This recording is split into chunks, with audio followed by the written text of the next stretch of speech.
Oui, belle manifestation sportive, hein, additionnée avec d'autres événements d'échange de vêtements, donc ce qui donne une certaine ampleur.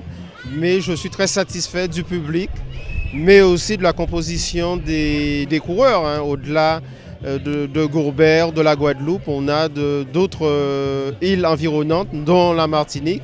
Donc ça donne un certain cachet à la course pour une première. Et aussi l'engouement du public, des enfants qui sont là dans cet environnement. Donc c'est un côté convivial. Au-delà du sport, il y a aussi le côté événement intergénérationnel. Et ça permet aussi aux personnes, après 2 années de disette, de liens sociaux, de se retrouver, d'échanger et aussi de se regarder dans les yeux. Donc c'est ça aussi les relations humaines. Donc c'est au-delà du téléphone, ce rapport charnel, et on est satisfait de cette ambiance aussi de fin d'année, de fête de fin d'année. Jeune association, et cette manifestation-là nous a permis de voir notre grandeur, ce qu'on peut réaliser. C'est vrai aussi, il y a quelques petites imperfections qu'on doit corriger, mais comme c'était notre première grande manifestation, ça nous a permis de voir et porter des corrections pour l'année prochaine, pour l'édition 2023. Extra heureux que cette manifestation ait pu lieu. C'est vrai qu'il y avait pas mal de difficultés dedans, mais Dieu merci, on a pu réaliser cette manifestation, l'honneur de notre grand champion sur le territoire et connu sur l'ensemble de la Guadeloupe, M. Eddy Boulotte. Alors, c'est une action qui est amenée à être pérennisée. Hein. Cette année-ci, le départ s'est fait à Trois-Rivières pour arriver à Gourbert. La deuxième édition, c'est circuit inverse qui prendra le départ à Gourbert pour arriver à Trois-Rivières. Partenaire incontournable avec la ville de Gourbert, la ville de Trois-Rivières, DECRA avec la personne de M.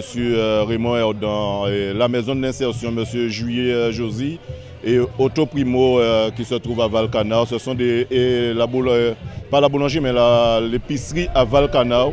4 grands partenaires qui nous ont aidés à monter ce projet-là et merci à eux. Disons, déjà encore merci Passion Sport, avec toute l'équipage, Madame Maï et toute l'équipage. C'était Katina Renaud et moi, avec le soutien de la mairie de Gourbert, la mairie de Trois-Rivières, Maison d'insertion, tous les sponsors et les donateurs. Encore merci tous les donateurs qui aident nous aussi, les sponsors. Donc, tous les athlètes qui sont présents aussi.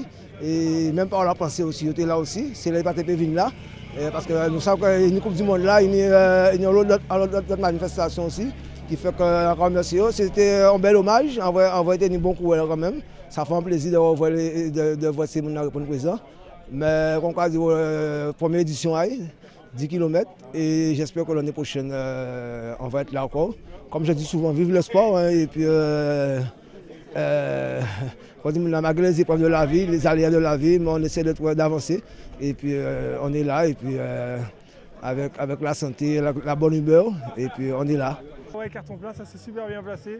Course de fin de saison, c'est des courses bonus. Je suis venu grâce à mon ami Loïc Louis Mondésir. Et puis ça s'est super bien passé avec des super sensations, donc j'en ai profité. La différence, c'était une course de côte, je ne connaissais pas, je n'ai pas l'habitude de courir sur des courses de côte comme ça. Donc c'était une gestion de course à avoir tout au long du parcours. Et voilà la différence qui est faite par rapport aux courses habituelles. Comment ça s'est passé ce matin? Ce matin, c'était dur. Hier, j'ai couru les 5 km de Bémao. C'est vrai que ce n'est pas un terrain qui m'est favorable aujourd'hui, mais bon, j'ai essayé de m'accrocher. C'est vrai que je suis partie vite pour essayer un peu de la distancer, pour voir si j'arrivais quand même un peu à la décrocher. Mais bon, ça n'a pas marché, mais je suis quand même contente de ma course, donc voilà.